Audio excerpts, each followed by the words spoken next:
The text came at 6:47 a.m. on Christmas morning. I know the exact time because I was already awake, had been since 5. Couldn't sleep, too excited, too nervous, too hopeful, stupid in retrospect. Hope is dangerous at my age. My name is Margaret Hayes. People call me Maggie. I'm 68 years old, a widow, a retired elementary school teacher, a mother to one son, a grandmother to 2 boys. And on Christmas morning, I became something else. Done. But let me back up. Let me tell you how I got here. How a lifetime of putting others first led to me standing in my kitchen at 6:47 a.m., staring at a text message that broke something fundamental inside me. If you enjoyed this story, please like, subscribe, and hit the notification bell. It helps others find these stories. I woke up at 5, like I said. First thought, Christmas. Second thought, David and his family are coming for lunch. My son David is 42, married to Rachel for 10 years. 2 boys, Tyler 8 and Jake 6. They're beautiful children, smart, funny, full of life. I hadn't seen them in 2 months, not for lack of trying. September. Mom, we can't do Sunday dinner. Rachel's parents need us. October.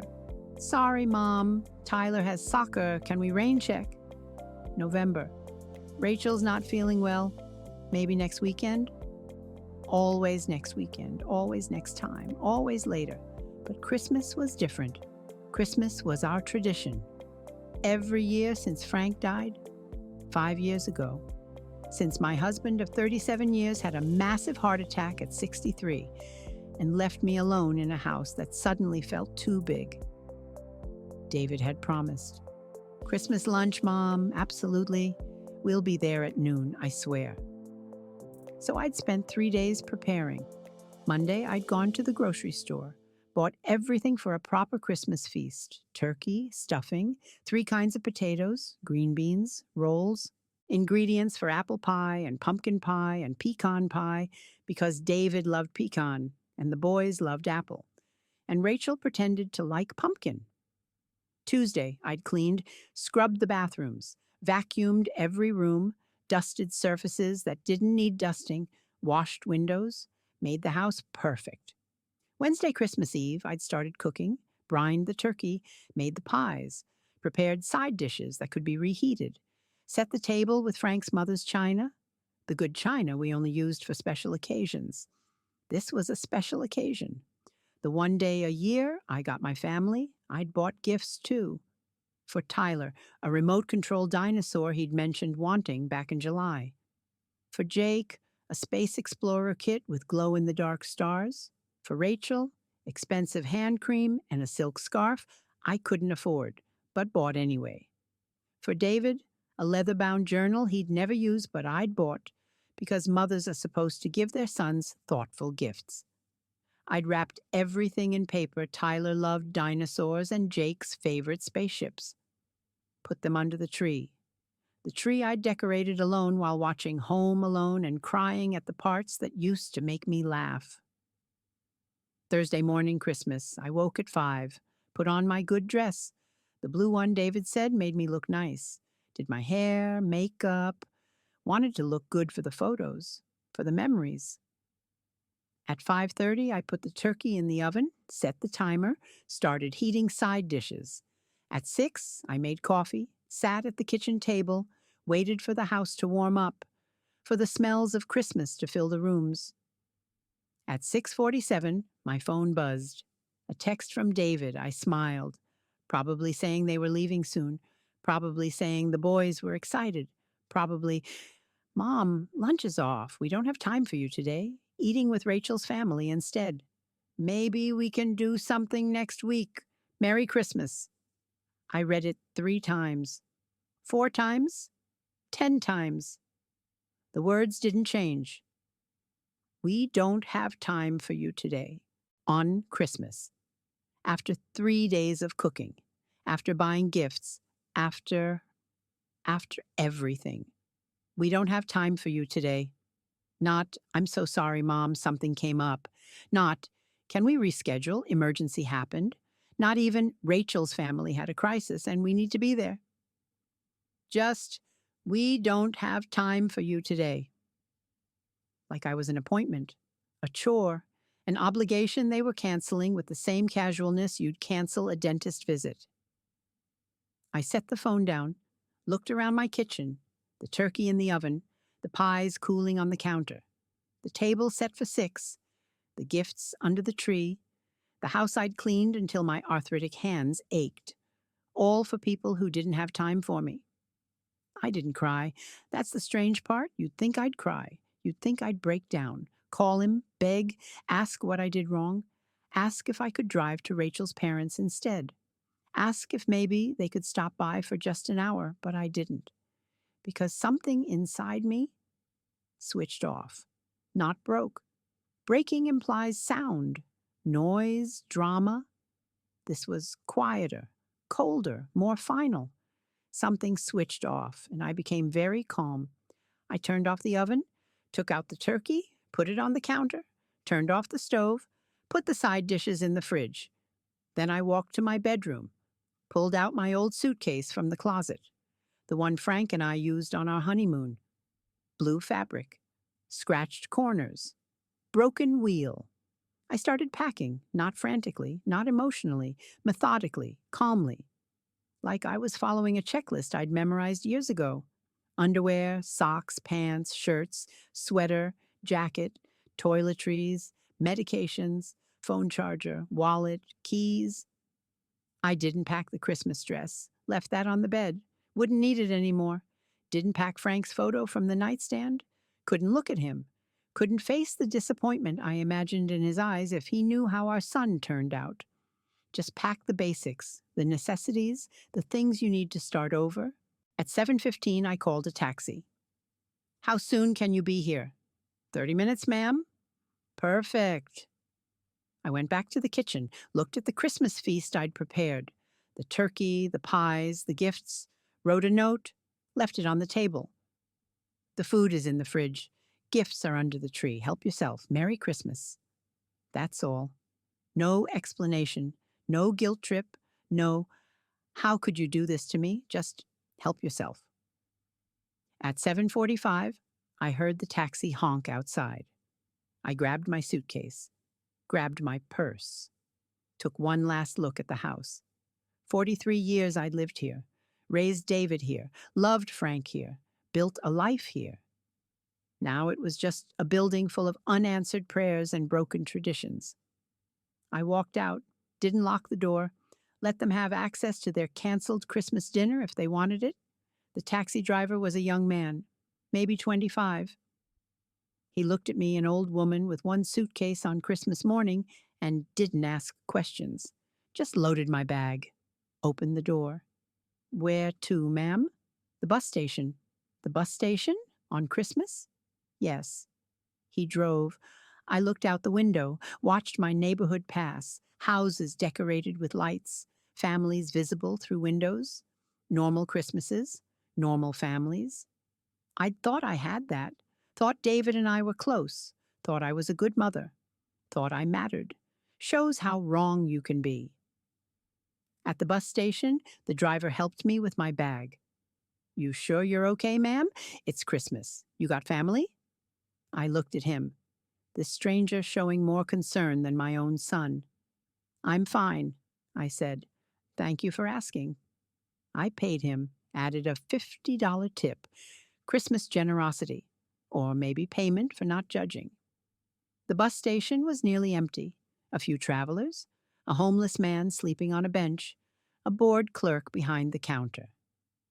Next bus heading north, I asked. 8:30 goes to Portland. I'll take a ticket. Round trip? One way. She looked at me. Old woman. Christmas morning, one-way ticket. She didn't ask, just processed the sale. I sat on a plastic chair and waited.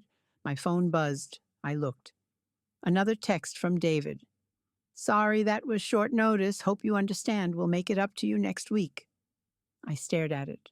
Hope you understand. Like this was reasonable. Like canceling Christmas morning with no real explanation was something I should just accept with a smile. I turned off my phone, put it in my purse, wouldn't need it where I was going. At 8:30, I boarded the bus, found a seat near the back, away from people near the window. The bus pulled out. I watched Seattle disappear behind me, the city where I'd spent my entire adult life, where I'd raised my son, where I'd buried my husband, where I'd existed for 68 years.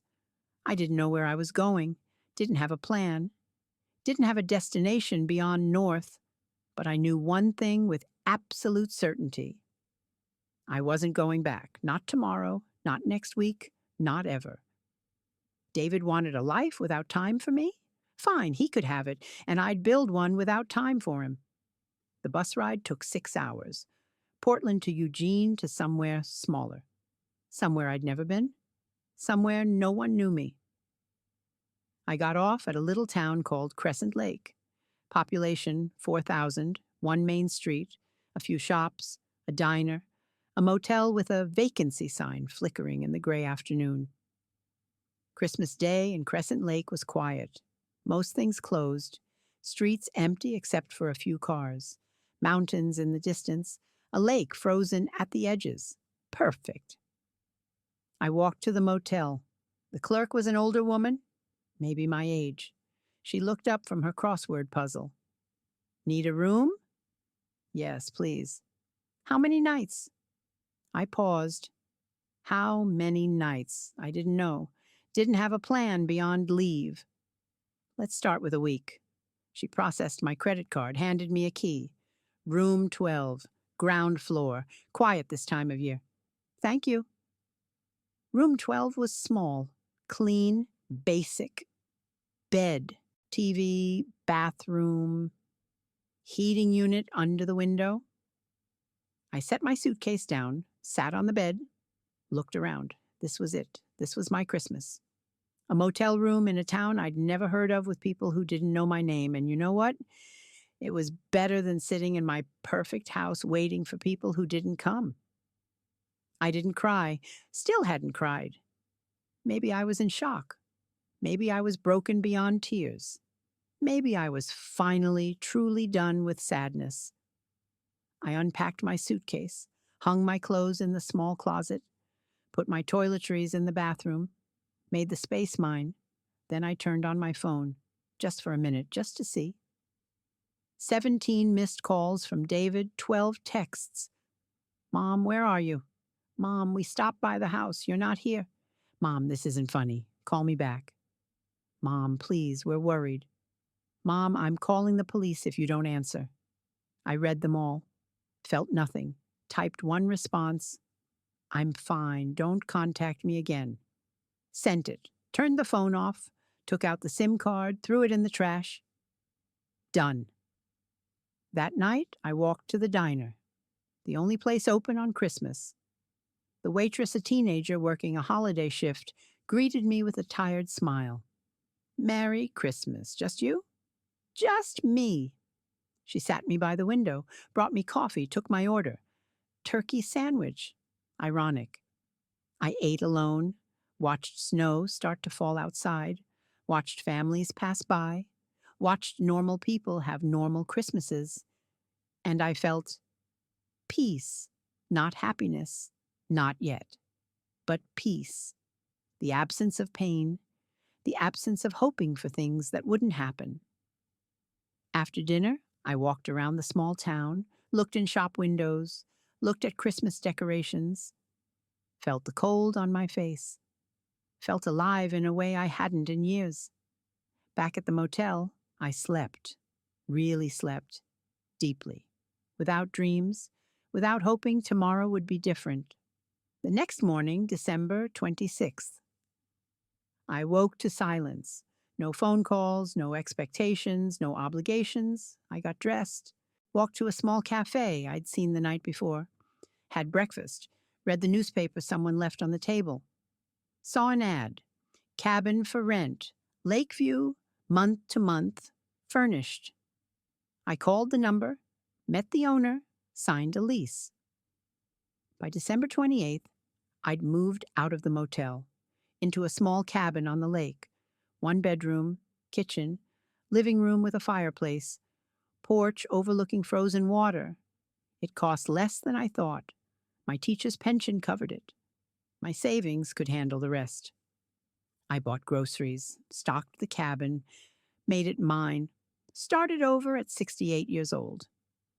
In early January, I explored Crescent Lake, found a library, got a card, started reading again. All the books I'd meant to read but never had time for. Found a senior center. They met twice a week. Crafts, cards, coffee. I went once out of curiosity, found people who didn't know me, didn't know my history, didn't judge, made friends with a woman named Helen. 72, widow, sharp wit, didn't take any crap. "You're new," she said at the first meeting. "Just moved here. Running from something or toward something?" I thought about it. Both. She nodded. Understood. Didn't push. That's what I liked about Crescent Lake. People minded their business, let you be, accepted you as you presented yourself. I was Margaret Hayes, retired teacher, recent transplant, lived by the lake, liked books, and quiet. No one asked about my family. No one asked why I was alone. No one judged. January passed, then February, then March. 3 months without contact from David. My phone stayed off. My life stayed quiet. Then, in April, I made a mistake. Turned on the phone just to see hundreds of messages, calls, voicemails, emails, all from David, all variations of the same theme. "Mom, where are you? We're worried. Please come home. I'm sorry. Please." I listened to one voicemail, just one. David's voice, shaking. "Mom, it's been 4 months. I don't know where you are. Rachel's parents hired a private investigator, but they can't find you. The boys ask about you every day." Tyler cries. "Jake drew you a picture. Please, Mom. I know I messed up. I know Christmas was... I know, but please, just tell me you're okay. Just tell me you're alive." I deleted it. Deleted everything. Turned the phone off again. They were worried now. After 4 months. After I disappeared. After I didn't exist to meet their needs. But where was this worry on Christmas? Where was this concern in September, October, November? You don't get to ignore someone for months, then suddenly panic when they're not available. In May, someone knocked on my cabin door. I opened it. A man in his 50s, suit, badge. "Margaret Hayes?" "Yes?" "I'm Daniel Carson, private investigator. Your son hired me to find you. He's very worried. Can I tell him you're safe?" I looked at the stranger. This man David paid to track me down instead of just being a better son. "Tell him I'm fine. Tell him I don't want contact. Tell him to stop looking." "Ma'am, he's your son. He loves you. He's devastated." "Then he should have thought of that before canceling Christmas." "Ma'am." "Mr. Carson, I appreciate you tracking me down. I'm sure my son paid you well. But I'm 68 years old. I'm not missing. I'm not in danger. I left deliberately. And I'm not going back. Tell David that. Tell him I'm fine. Tell him to move on." "He won't accept that. He doesn't have a choice." I closed the door. Daniel Carson stood outside for 5 minutes, then left. That night, David called. The investigator must have given him my new number. Or maybe they traced the cabin somehow. I didn't answer. Blocked the number. He called from different numbers. Blocked them all. In June, they showed up. I was at the cafe, reading, having my morning coffee, my routine, my life. The door opened. In walked David, Rachel, the boys. They'd driven 4 hours. Found me. Tracked me down like I was a fugitive instead of a woman who wanted peace. Tyler saw me first. "Grandma." He ran over, hugged me. I hugged him back. Automatic response. Muscle memory from years of loving him. "Hi, sweetheart." Jake followed. Same hug, same automatic love. "Grandma, you left. Why did you leave? We missed you." My heart cracked. Not for David, for them, innocent children caught in their father's neglect. David approached, looking terrible, thinner, dark circles, guilt written all over his face. "Mom, David, thank God we found you. We've been so worried. The private investigator said you were okay, but I needed to see for myself." Rachel stood behind him, silent, uncomfortable. Probably her idea to skip Christmas. Probably her influence all along. I stood, set down my book, looked at my son. "David, you need to take the boys back to the car." "What? No, Mom, we came here to bring you home." "I'm not going home. I am home, and I need you to take the boys to the car so we can talk." He looked at me, saw something in my face, something that told him I wasn't negotiating. "Rachel, can you take them? Get them ice cream or something?" Rachel nodded, too eager to leave. Probably didn't want to face me. "Boys, let's go find ice cream." "But Grandma—" "We'll see Grandma in a few minutes. Come on." They left. David sat down across from me. The cafe was quiet, a few locals who pretended not to listen. "Mom, please come home." "I am home. You know what I mean. Come back to Seattle, to your house, to us." "Why? Why?" "Because you're my mother. Because we love you. Because the boys miss you. Because you need a babysitter? Because you need emergency backup? Because you need someone to cancel on when Rachel's family is more convenient?" He flinched. "That's not fair." "Isn't it? Tell me, David, how many times did you cancel on me last year?" I don't know, a few." 17 times, I counted. 17 times you made plans and canceled. Usually last minute, usually with some excuse about Rachel's family. Mom, Rachel's parents are important to her, and I'm not important to you." Silence. He looked down. "That's not true." "Then tell me what happened on Christmas." "We made plans with Rachel's family. They invited us months ago. I forgot I'd already promised you." "You forgot. Your mother. Christmas. Our tradition since your father died. You forgot. I'm sorry. You texted me at 6:47 a.m. on Christmas morning after I'd spent 3 days cooking, after I'd bought gifts, after I'd hoped, and you texted me, didn't even have the decency to call, just, 'We don't have time for you today.'" His eyes filled with tears, real tears this time, not manipulation, genuine regret. I know. I know that was terrible. I wasn't thinking. Rachel was pressuring me. Her family was expecting us. I panicked. I sent that text without thinking about how it would hurt you. And that's supposed to make it better? That you hurt me without thinking? No, no, you're right. It doesn't make it better. Mom, I'm so sorry. I've been a terrible son. I know that now.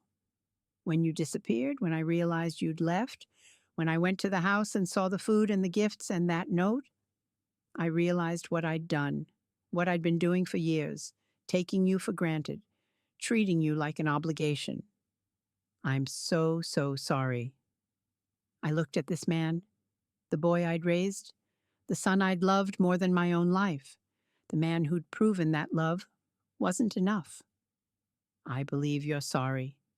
I believe you mean it right now. But David, it doesn't matter. What do you mean? I mean, sorry doesn't fix 5 years of neglect. Sorry doesn't give me back the Christmases and birthdays and dinners I spent alone waiting for you. Sorry doesn't erase that text, that feeling of being so unimportant you couldn't even call.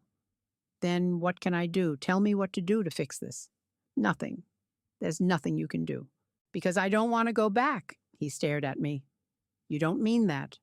I do. I'm happy here, David, happier than I've been in years. I have friends, a routine, a life that doesn't revolve around hoping you'll make time for me. But the boys are wonderful, and I love them. But loving them doesn't mean I have to subject myself to being your afterthought. You're not an afterthought. Then what am I, be honest? When was the last time you called just to talk? When was the last time you visited without needing something? When was the last time I was a priority instead of a burden? Silence. He couldn't answer because the answer was never, or so long ago it didn't matter. Mom, please, I'll do better, I swear. We'll have a weekly dinner, no cancellations. You'll be part of our lives. We'll make you a priority.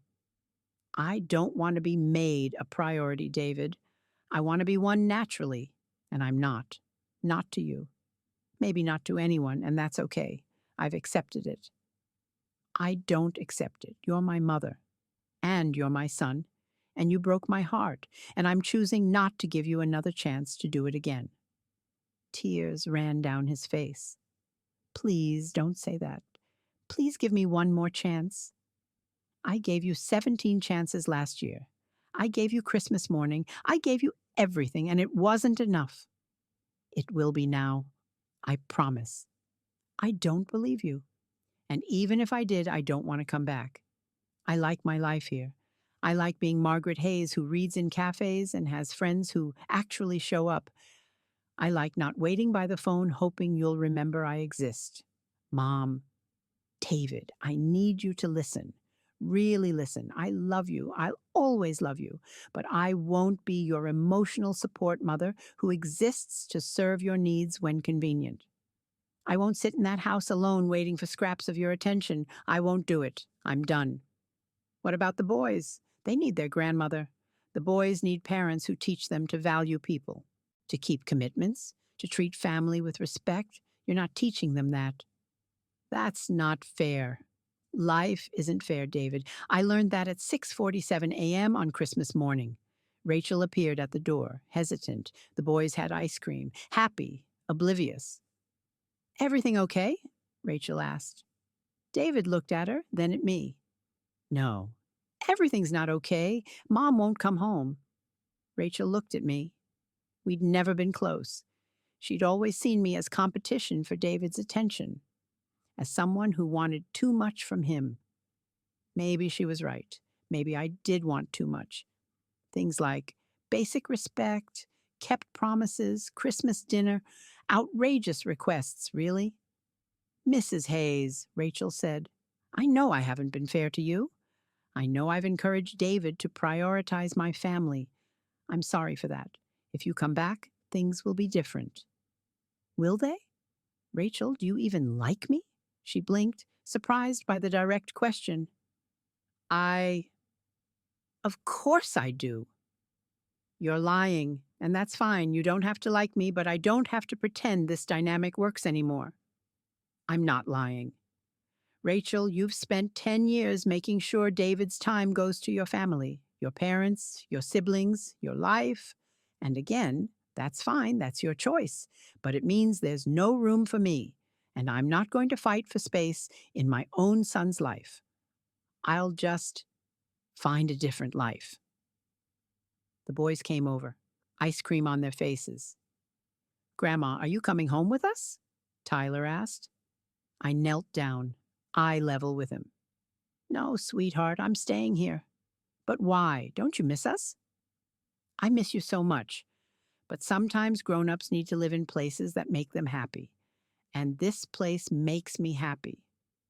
We can visit you here, Jake said. Right, Daddy? David looked broken. Right, we can visit. I stood, looked at David. No, no visits. I need you to respect my choice and leave me alone. Mom, David, please, let me have this. Let me have peace. Let me build a life without wondering when you'll cancel next. Let me go. I can't. You have to. We stood there, mother and son, connected by biology and history, but separated by choices and hurt. I love you, he said. I'll always love you. I know I love you too, but love isn't enough. Not anymore. I walked past him, past Rachel, kissed Tyler and Jake on their heads, whispered, Be good boys. I love you. Then I walked out of the cafe, back to my cabin, back to my life. They drove away that afternoon. I watched from my window, saw their car leave town, disappear, and I felt relief. That night, Helen came over, brought wine, sat on my porch. Heard you had visitors? Small town? Everything okay? My son found me, wanted me to come back. Are you? No. She nodded. Poured wine. Good for you. Is it? Shouldn't mothers forgive their children? Shouldn't family come first? Family that treats you right comes first. Family that treats you like garbage? They're just people with shared DNA. I laughed. First real laugh in days. That's harsh. Truth is harsh. But you're here because you know I'm right. I am. Then don't doubt it. You made your choice. Stick with it. And I did. June turned to July. July to August. August to September. My first full year in Crescent Lake. David called periodically. I blocked the numbers. He sent letters. I threw them away unopened. He sent the boys' school photos. I put them in a drawer. Couldn't throw them away, but couldn't look at them either. In October, Helen invited me to her daughter's wedding. I went. Felt like part of a family again, but not my family, someone else's. In November, the senior center had Thanksgiving dinner. Community meal, everyone brought something. I brought apple pie, made new traditions with new people. In December, 1 year since Christmas, I woke up alone, made myself breakfast, read a book, walked by the lake, had dinner with Helen and her family. It was a good day, a quiet day, a day without pain or hope or disappointment. David sent a text that day. I'd stopped blocking his numbers, just stopped reading, but that day I looked. Mom, it's been a year since you left. The boys ask about you every day. Tyler cries sometimes. Jake drew you another picture. Rachel and I are going to counseling, learning how to prioritize family, how to be better. I know you won't come back. I know I lost that chance, but please, please just let me know you're okay, that you don't hate me, that someday maybe you'll forgive me. I read it 3 times, felt nothing. Not anger, not sadness, nothing. Typed back. I'm okay, I don't hate you. Forgiveness isn't the point. The point is, I'm happy, leave me alone. Sent it, blocked the number again. That was the last time I responded. 2 years passed, then 3. I'm 71 now, living in my cabin, reading my books, spending time with Helen and the friends I've made, volunteering at the library, teaching art classes to kids at the community center, building a life I should have built decades ago. A life for me, not for anyone else, just for me. But let me tell you about those 3 years because they weren't easy. Walking away sounds simple in retrospect, but living it, day by day, that's harder. The first month was the worst. January in Crescent Lake, cold, gray, endless. I'd wake up every morning and for about 3 seconds I'd forget. Forget I'd left. Forget I was in a cabin instead of my house. Forget David had canceled Christmas. Then reality would crash in, and I'd have to decide, stay in bed or get up and build this new life. I got up every day, even when I didn't want to, even when the cabin felt too empty, even when I questioned everything.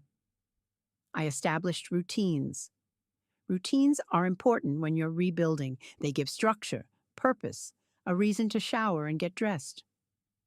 6 a.m., wake up, make coffee, watch sunrise over the lake. 7 a.m., breakfast, usually toast and eggs, sometimes oatmeal when I felt ambitious. 8 a.m., walk around the lake, 2 miles, rain or shine, freezing or not, just walk and think and breathe. 10 a.m., library, return books, get new ones, chat with Mary, the librarian. She was 63, divorced, ran the library with fierce love for books and people. We became friends slowly. She didn't push, didn't ask invasive questions, just recommended books and made observations about weather and life. You're new, she said the first week. Just moved here. Running from something? maybe, or towards something. Haven't decided yet. She nodded. Both are valid. Let me know if you need anything. She meant it. 2 weeks later, when I mentioned I didn't have a car, she offered rides to the grocery store. I go Tuesdays. You're welcome to join. I did. Started joining her weekly. We'd shop. She'd tell me about her life, her marriage that ended badly, her kids who lived across the country, her decision to stay in Crescent Lake instead of following them. Aren't you lonely? I asked once. Sometimes, but I'm less lonely here than I was in a marriage where I didn't matter. Loneliness without conflict beats loneliness with it. I understood that deeply. Noon, lunch, usually at the cabin, sometimes at the diner if I needed human contact. The diner became my second home. Molly, the owner, was 48. Tough, kind, raised 3 kids alone after her husband died in a logging accident. She recognized something in me. Survival, resilience, the ability to keep going when life breaks you. You eat here a lot, she said one February afternoon. Good food, good company. You live alone? Yes. Kids? 1 son. We're not in contact. She nodded, didn't judge. I have a daughter who doesn't speak to me. Been 3 years. She thinks I didn't support her enough when she got divorced. Maybe she's right. Maybe not. But she made her choice, and I made mine. Do you miss her? Every day. But I can't make someone love me who doesn't. So I love the kids who stayed.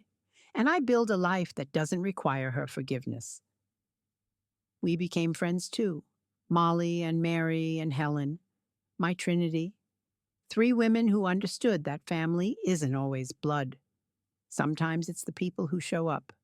1 p.m., free time, reading, walking, thinking, processing. Sometimes crying, but not often.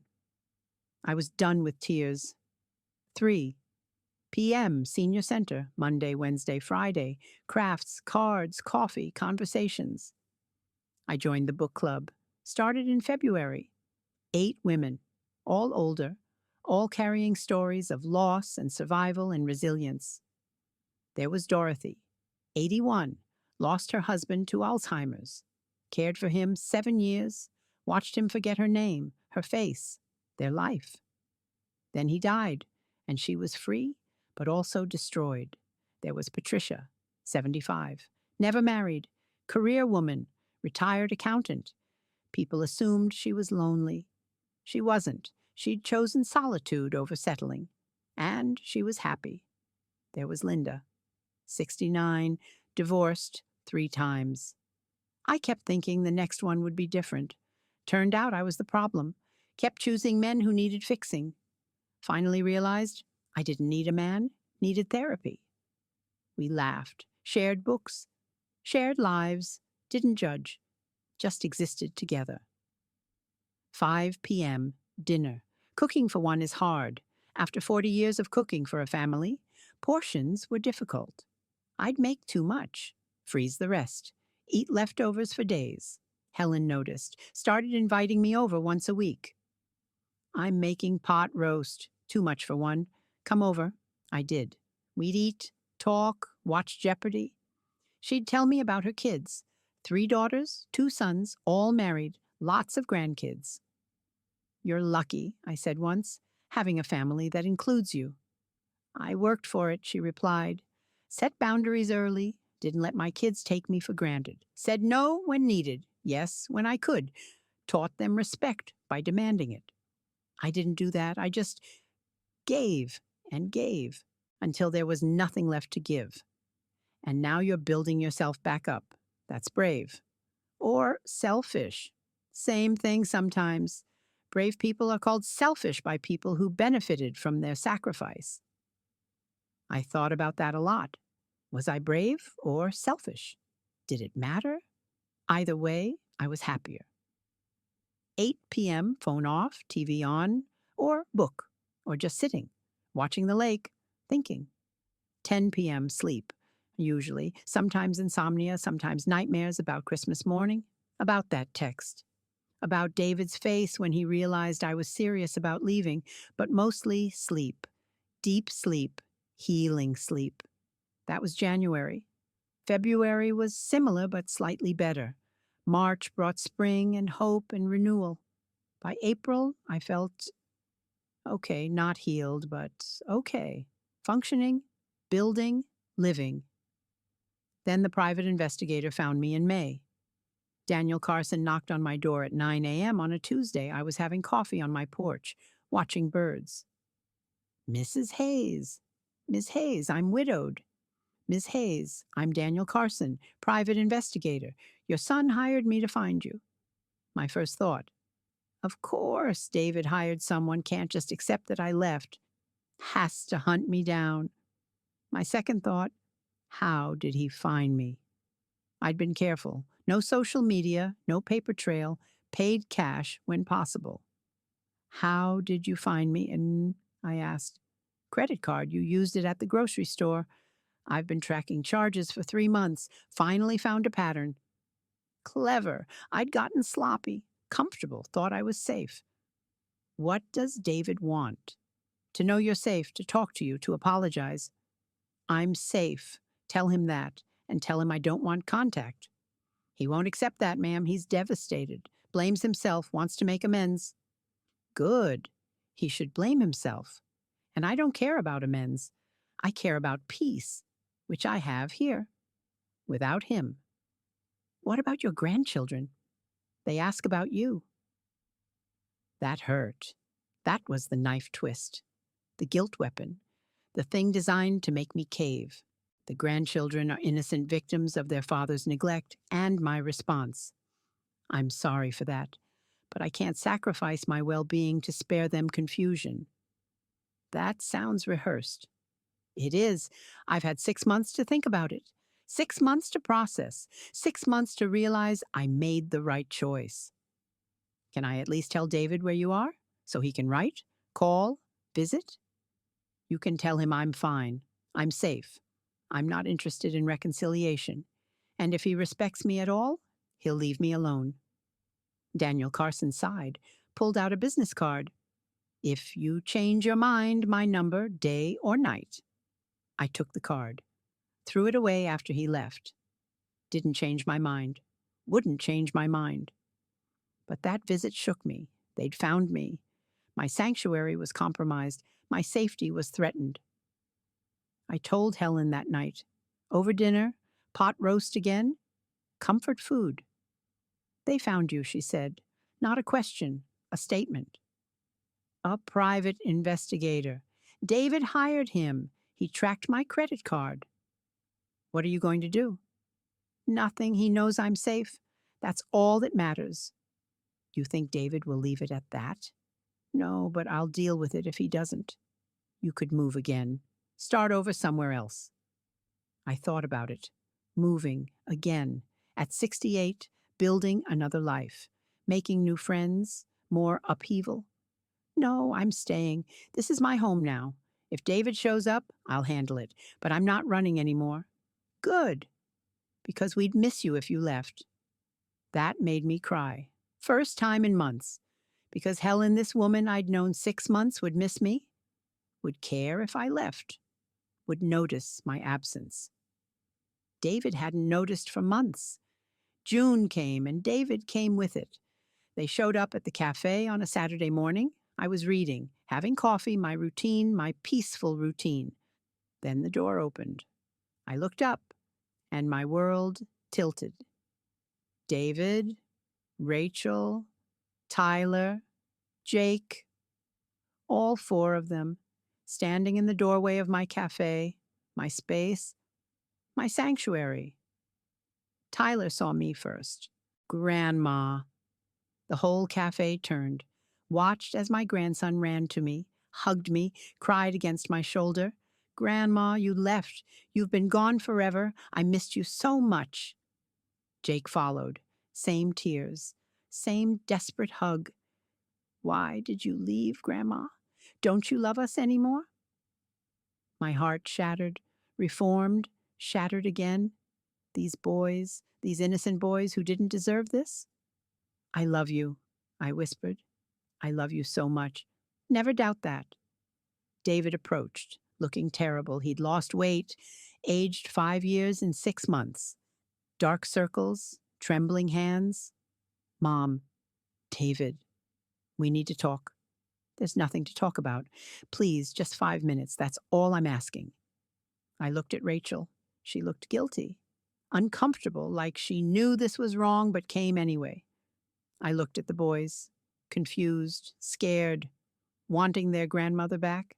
I looked at David, desperate, broken, pleading, and I felt nothing. No anger, no love, no sympathy, just emptiness. Fine, 5 minutes. Rachel, take the boys, get them something. Ice cream, whatever. Rachel nodded, grateful to escape. Come on, boys, let's find treats. They left. David sat across from me. The cafe pretended not to listen, but small towns are nosy. Everyone was listening. Thank you for agreeing to talk. 5 minutes, then you leave. And you don't come back. Mom, please come home. I am home. You know what I mean. David, we already had this conversation. 6 months ago, when the investigator found me, the answer is the same, no. But the boys are not my responsibility, they're yours. And yes, it's hard for them, but that's a consequence of your actions, not mine. How can you be so cold? Cold.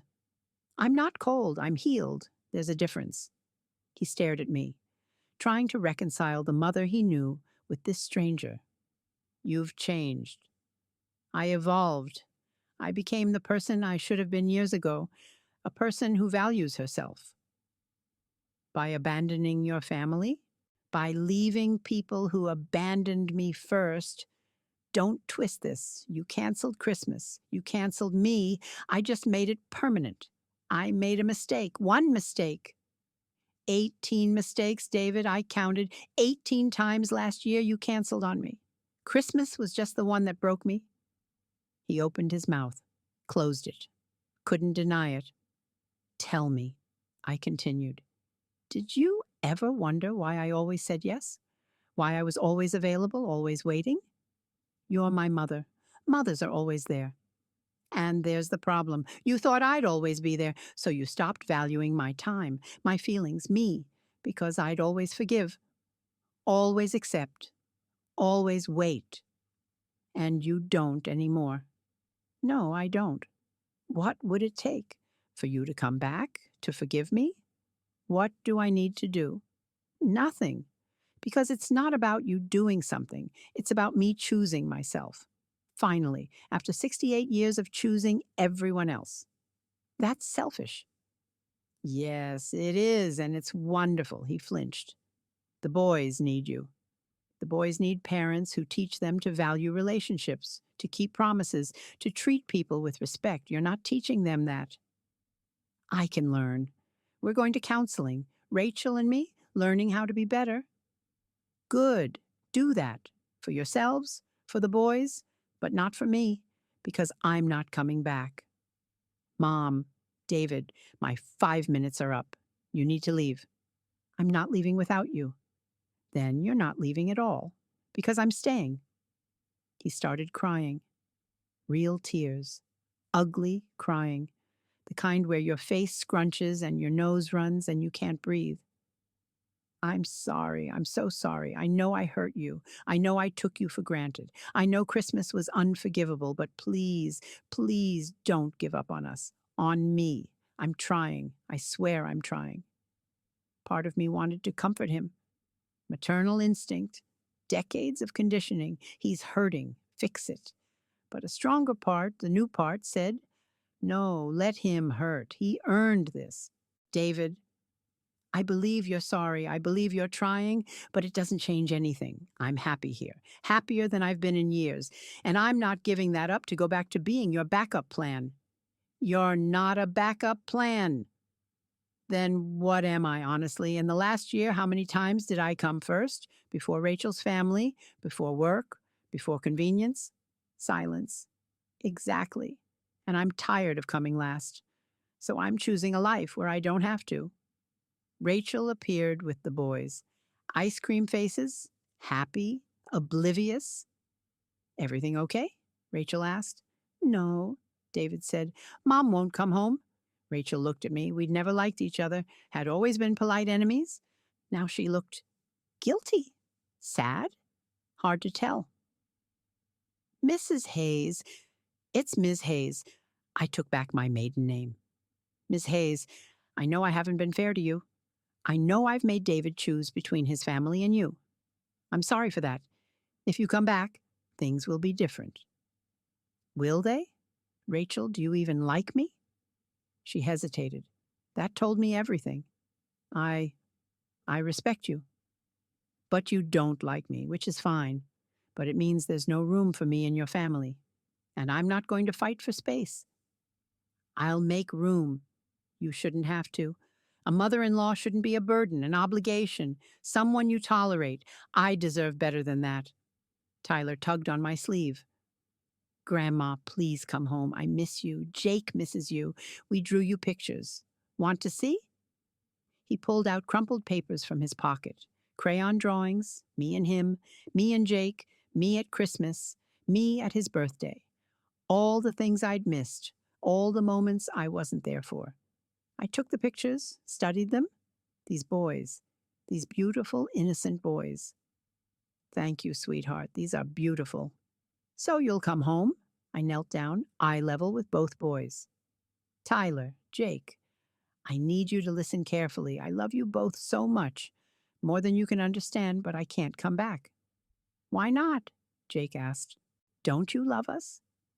I do, but sometimes adults need to live in places that make them happy. And this place makes me happy. We can make you happy, Tyler insisted. We'll be good. We'll visit more. It's not your fault, sweetheart. You've done nothing wrong. This is between me and your daddy. And I need you to understand. I'm not abandoning you. I'm choosing myself. And someday, when you're grown, I hope you'll understand that's not selfish. It's survival. The boys didn't understand. How could they? They were 8 and 6. They just knew Grandma left and wouldn't come back. I stood, looked at David. You need to leave now, and you need to not come back. I can't accept that. You don't have a choice. Mom, David, please let me go. Let me be happy. Let me have this. I can't. Then you're selfish. Not me, you, because you'd rather drag me back into unhappiness than accept that I'm better off without you. That landed. Hard. His face crumpled. That's not, I don't want you to be unhappy. I want us to be a family again. We are not a family. We're related people who hurt each other. That's different. I walked to the door, stopped, turned back. Goodbye, David. Goodbye, Rachel. Boys, I love you. But this is goodbye. And I walked out, left them standing in the cafe, confused, hurt, angry. I went home, cried for an hour. First real breakdown since leaving, not because I regretted it, but because it was final, official, over. Helen came over that night, brought wine and chocolate and silence, just sat with me on the porch while I processed. You did the right thing, she finally said. Did I? Those boys have parents. You're not responsible for fixing their parents' mistakes. But I'm their grandmother. And you're also a person, with needs, with limits. You reached yours, no shame in that. Society says mothers don't get limits. Mothers sacrifice, mothers forgive. Mothers are always there. Society is run by people who benefit from that narrative. Fuck society. I laughed despite myself. You're a bad influence. I'm the best influence. I'm the voice telling you, you matter. Your happiness matters. Your peace matters. More than tradition, more than obligation, more than guilt. Thank you. Always. David tried calling that night, and the next day, and the day after. I blocked the numbers. Eventually, he stopped. Or maybe he just ran out of numbers. The letters started in July. Handwritten, long, desperate. The first one, Mom, I know you don't want to hear from me, but I can't stop trying. You're my mother, the only parent I have left since Dad died. and I've treated you terribly. I see that now. I've spent 6 months in therapy learning how to see it, learning how my actions impacted you, learning that I'm sorry isn't enough, but I don't know what is enough. I don't know how to fix this. I don't know how to bring you back, so I'm just writing, hoping maybe these words reach you in a way my calls didn't. The boys ask about you every day. Tyler cries at bedtime, says he had a bad dream where you died and we never got to say goodbye. I tell him you're alive, you're just away. But he doesn't understand. He thinks he did something wrong. He thinks he's why you left. I've tried explaining, tried saying it's complicated, adult stuff. But how do you explain to an 8-year-old that Daddy hurt Grandma so badly she'd rather live alone than see us? You'd know how to explain it. You always knew the right words, the right stories, the right way to make hard things easier. I miss that. I miss you. Not just as a mother, as a person, as the woman who taught me to read, who bandaged my scrapes, who cheered at my soccer games, who gave me advice I didn't always take, but should have. I'm rambling. Sorry, I do that now. Therapy calls it processing. I call it talking in circles because I don't know how to say what I mean.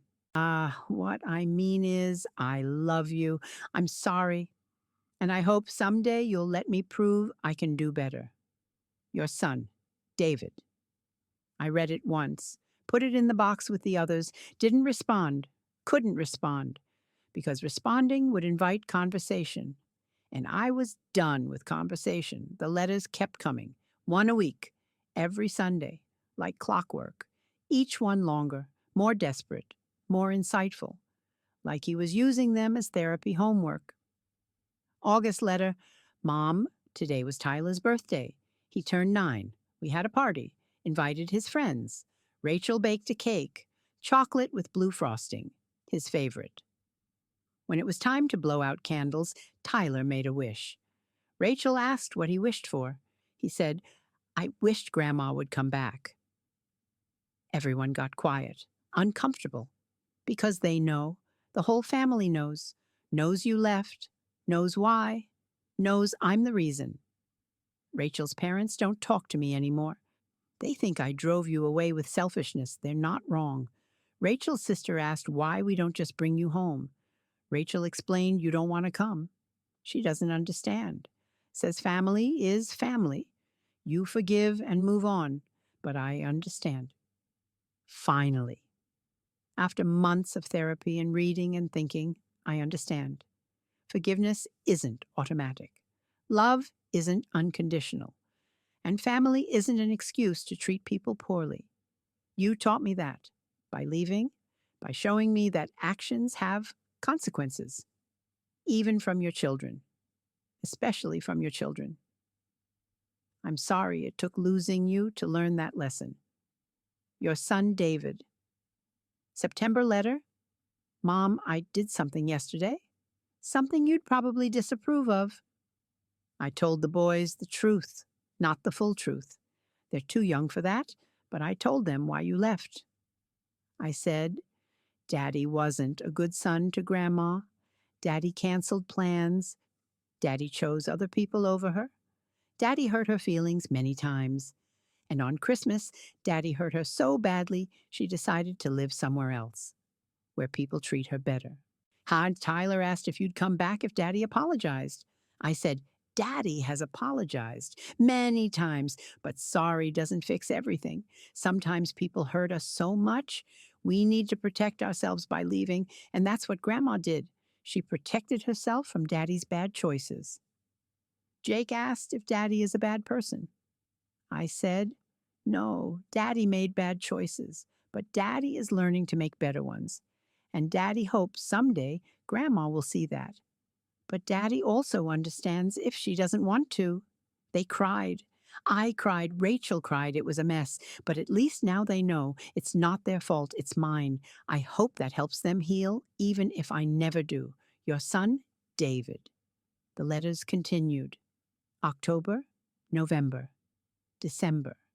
The December letter arrived on Christmas Eve, exactly 1 year since I'd left. Mom, it's Christmas Eve.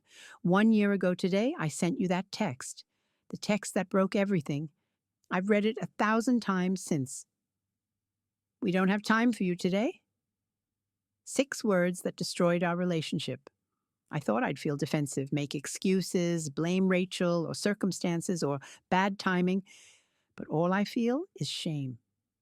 Deep, crushing shame, because there's no excuse, no justification, no reason good enough. You'd spent 3 days preparing, buying gifts, cleaning your house, waiting for us, hoping for one day of family time, and I destroyed that with a text at 6:47 a.m. I can't take it back, can't undo it, can't rewrite history. All I can do is live with what I did and try to be better. Tomorrow is Christmas. We're staying home, just us. No Rachel's family, no big dinner, no traditions, because our tradition was you. And without you, Christmas feels empty. The boys set a place for you anyway, at the table. Empty chair, empty plate, like you're just running late. I didn't have the heart to tell them you're not coming, that you're never coming. Maybe next year I will. Maybe next year they'll understand. Or maybe they never will. Maybe they'll grow up and make the same mistakes I did, take people for granted, cancel on them, hurt them, and maybe someone will hurt them the way I hurt you, and they'll understand what I destroyed. I hope not. I hope they're better than me. I hope they're more like you. Merry Christmas, Mom, wherever you are. I hope you're happy. I hope you're at peace. I hope you never regret leaving, because I regret making you feel like you had to. Your son, David. I read that letter 3 times. Cried, put it in the box with the others, didn't respond, couldn't respond. Because what would I say? Thank you for finally understanding. Too little, too late. I'm happy without you. All true. None helpful, so I said nothing, did nothing. Just lived my life. Helen invited me for Christmas dinner. Her kids were visiting. 3 daughters, 2 sons, spouses, grandkids, a full house, chaos and love and family. You sure? I asked. I don't want to intrude. You're not intruding. You're family now, the kind we choose. So I went, brought apple pie, sat at a table full of people who wanted me there, who made room for me, who included me in conversations and photos and memories. It was the best Christmas I'd had in years. Better than the one I'd planned a year ago. Better than the forced smiles and uncomfortable silences that had become our tradition. Because this family, Helen's family, actually wanted me there, and that made all the difference. Year 2 passed, then year 3. I'm 71 now. 3 years since Christmas. 3 years since that text. 3 years since I left. David still writes, less frequently now, once a month instead of weekly. Shorter letters, more accepting.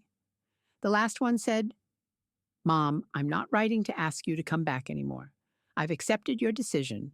It took 3 years, but I've accepted it.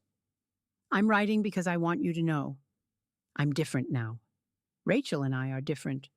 We prioritize each other, our kids, our time, our relationships. We don't cancel plans. We keep commitments. We value the people who show up. And we teach the boys to do the same, to respect others, to keep promises, to never take people for granted. You taught me that by leaving. It was the hardest lesson I've ever learned, but maybe the most important. The boys are 11 and 9 now. They ask about you less, not because they don't love you, but because they're healing, moving forward, building lives that don't revolve around an absence. That's good, healthy, what you wanted for them. I wanted you to know I'm okay, they're okay, we're okay, and I hope you're okay too. Thank you for teaching me what I should have learned years ago. People aren't guaranteed. Relationships require effort, and love alone isn't enough. I wish I'd learned it before I lost you. But at least I learned it. I love you, Mom. Always will. Your son, David. I read that letter. felt peace, not forgiveness, not reconciliation, but peace. He'd finally understood, and that was enough. Not enough to bring me back, but enough to let me move forward without guilt. I wrote back. First time in 3 years. One sentence. I'm glad you learned. I'm proud of who you're becoming, but my life is here now. Take care of yourself and the boys. Sent it. Felt lighter. Closure. Finally. People ask if I regret it. Leaving. Missing 3 years of my grandchildren's lives. Choosing myself over family. Honestly, sometimes. Especially when I see photos Helen shows me of her grandkids. Especially when the boys' birthdays pass. Especially at Christmas. But regret isn't strong enough to make me go back. Because every time I'm tempted, I remember that text, those canceled dinners, that feeling of not mattering. And I remember I'm happier now, healthier, more myself. I have friends who value me, a community that includes me, a life that doesn't require me to beg for basic respect. And that's worth more than proximity to people who took me for granted. So yes, I miss them, miss the boys especially, miss who I thought David would be. But I don't miss the pain, don't miss the waiting, don't miss feeling like a burden. And that's the difference.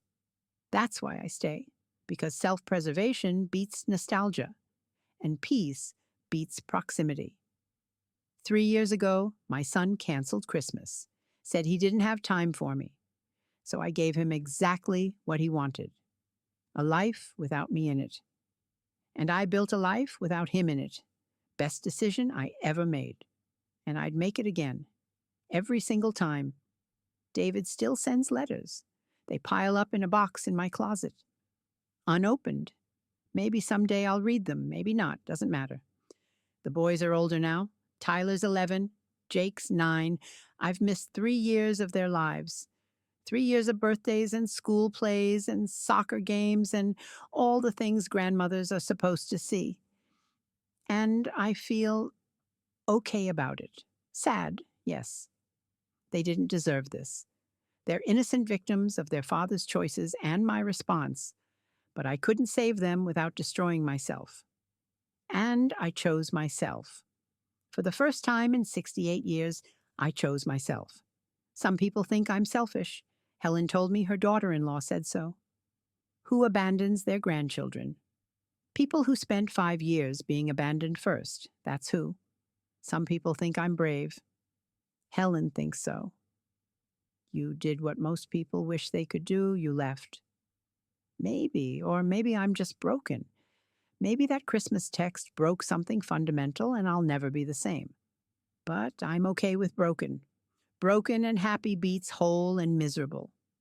This is my life now. My little cabin, my books, my friends, my peace. No one cancels on me here. No one takes me for granted. No one makes me feel like a burden. And if that makes me selfish or cold or unforgiving, so be it. I'd rather be alone and happy than family and heartbroken. People ask if I miss David, miss the boys, miss my old life. Honestly? Sometimes, especially on their birthdays, especially at Christmas, especially when I see other grandmothers with their grandchildren at the park.